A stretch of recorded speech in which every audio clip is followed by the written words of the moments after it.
तीन बहुत बड़े बड़े शब्दों में आरोप लगाया असदुद्दीन ओवैसी जी आप पर। उन्होंने सवाल यह है कि आज शहीदों के पार्थिव शरीर उनके घरों को पहुंच रहे हैं। आज लद्दाख में वायुसेना अध्यक्ष अचानक दौरे पर गए, वहां पर लड़ाकू विमान उड़ रहे हैं। क्या ये वो वक्त नहीं है जब हिंदुस्तान की हर राजनीतिक पार्टियों को अपने मतभेद के ऊपर उठकर एकजुट आवाज में बोलना चाहिए? वैसे मैडम, मैं आपसे गुजारिश करूंगा कि मुझे जनाब सुधांशु साहब के सवालों का जवाब देने का मौका दीजिए। यकीनन मैं मुल्क के साथ हूं, मैं मुल्क का वफादार हूं। मैं मोदी के साथ नहीं हूं, ना मैं मोदी का वफादार कभी रहूंगा। मैं देश का साथ देता आया और इंशाल्लाह लेता रहूंगा। जनाब सुधांशु साहब, आप बात कर रहे हैं 2005 के एग्रीमेंट की। मैं आपसे कह रहा हूं कि भाड़ में जाए एग्रीमेंट वो जो मेरे सिपाहियों की जान को नहीं बचा सका। और अगर कोई मेरे सिपाही पर, मेरे घर में अगर मुझ पर बंदूक तानता है, मेरे कमांडिंग ऑफिसर को मारता है, तो हमारी सरकार को यह बोलना चाहिए था कि खबरदार, अगर हमारे किसी सिपाही के बाल पर भी आंच आती है तो गोली चलाओ। दुनिया का कानून है, इंटरनेशनल लॉ है, सेल्फ डिफेंस। भारत की जमीन पर चीन ने हमारे कमांडिंग ऑफिसर को, हमारे सिपाहियों को मार मार कर 3 पानी में डूब गए। 150 से ज्यादा लेह के अस्पताल में इलाज चल रहा है। 10 को उन्होंने होस्टेज बना लिया। जो आपने नहीं कहा, आज उसको छोड़ा। ऐसे एग्रीमेंट को मैं फाड़ कर फेंकता हूं देश के लिए। क्या आप भूल गए कि आर्मी ने क्या कहा था? अगर कोई पत्थर फेंकेगा तो गोली चलाएंगे। जब एक दुश्मन मुल्क का सिपाही हमारे कमांडिंग ऑफिसर पर हमला करता है तो आपकी सरकार यह कह रही है कि गोली नहीं चलाना चाहिए। सुधांशु जी, क्या हो गया आपकी हमीयत को? क्यों आप नहीं कहते कि गोली चलाना चाहिए था, मारना चाहिए था चीनियों को? और तीसरी बात, आप कह रहे हैं कि ये जो साइचन, सुधांशु जी आप ज्योग्राफी नहीं जानते, मैं आपको बता रहा हूं। चीन गालवान में बैठकर अब भारत की फौज के लिए बहुत मुश्किल हो जाएगा। Indian army access to Siachen glacier को रोकेंगे चीनी। और आप ये भी जान लीजिए कि काराकोरम पास के कम्युनिकेशन को चीन खत्म कर सकता है।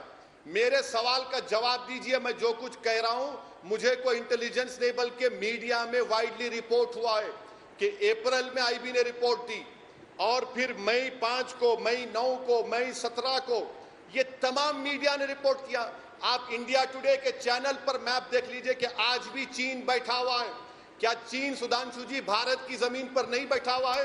और क्या आप देश को ये पैगाम देना चाह रहे हैं मोदी की तरफ से कि हमारे 20 मरे तो हमने उनको 20 को मारा? सुधांशु जी, एक हिंदुस्तानी की जान की कीमत सारे चीन की आबादी से बढ़कर है हमारे सिपाही की। क्या हो गया आज आप लोगों को? क्या सांप सूंघ लिया आप लोग? ठीक है, इसका जवाब सुधांशु जी देंगे। एक सेकंड सर, उससे पहले एक सवाल है ओवैसी जी मेरा आपसे। आप कह रहे हैं कि सेल्फ डिफेंस में तो उन्हें हथियार चलाना ही चाहिए था। क्या आप यकीन नहीं मान पा रहे कि हमने भी, हमारी सेना ने भी चीनी सैनिकों को मारा है? मारा होगा तो फिर तरीके अपनाए होंगे अपने। उन सब पर चर्चा और विस्तार तो नहीं कर सकते हम टीवी पर। आप ऐसा क्यों मान के बैठे हैं कि इन्होंने वापस वार नहीं किया, इन्होंने चीनियों को नहीं मारा? मैं उस वक्त मानूंगा जब नरेंद्र मोदी देश के सामने आकर कहेंगे कि हमारे 20 सिपाही जो मारे गए, जिसमें कमांडिंग ऑफिसर था, जैसा कि अभी सुधांशु कह रहे हैं, गवर्नमेंट ऑफ इंडिया को ऑफिशियली एक्नॉलेज करना पड़ेगा। पीएम ने तो कहा था सर, 40 को मारा। देखिए, पीएम ने तो कहा था कि मारते मारते मरे। मैडम मेरी मारते मारते मरे तो मर गए ना। कितनों को मारा बताइए ना। उरी में हमारे 16 सिपाही मारे गए तो हमने सर्जिकल स्ट्राइक किया। पुलवामा में 40 मारे गए तो हमने बालाकोट किया। क्या नरेंद्र मोदी की सरकार इन 20 जवानों का बदला लेगी? नहीं लेगी। बदला लेने का बेहतरीन तरीका यह कि चीन आज 4.5 किलोमीटर अंदर भारत की जमीन पर कब्जा करके बैठा है। बहैसियत भारत के सिटीजन की मुझे तकलीफ हो रही है। मेरा सीना जल रहा है कि मेरे जवानों के गलों को काट दिया गया, चेहरों को मारा गया, और इनकी पॉलिटिकल लीडरशिप की गैर जिम्मेदाराना हरकत है। मुल्क को चलाना नहीं आता, टीआरपी की तरह मुल्क को चला रहे हैं। मुझे इस बात का गम है। जवाब तो दीजिए ना कि एनटीआरओ के पास ड्रोन्स हैं।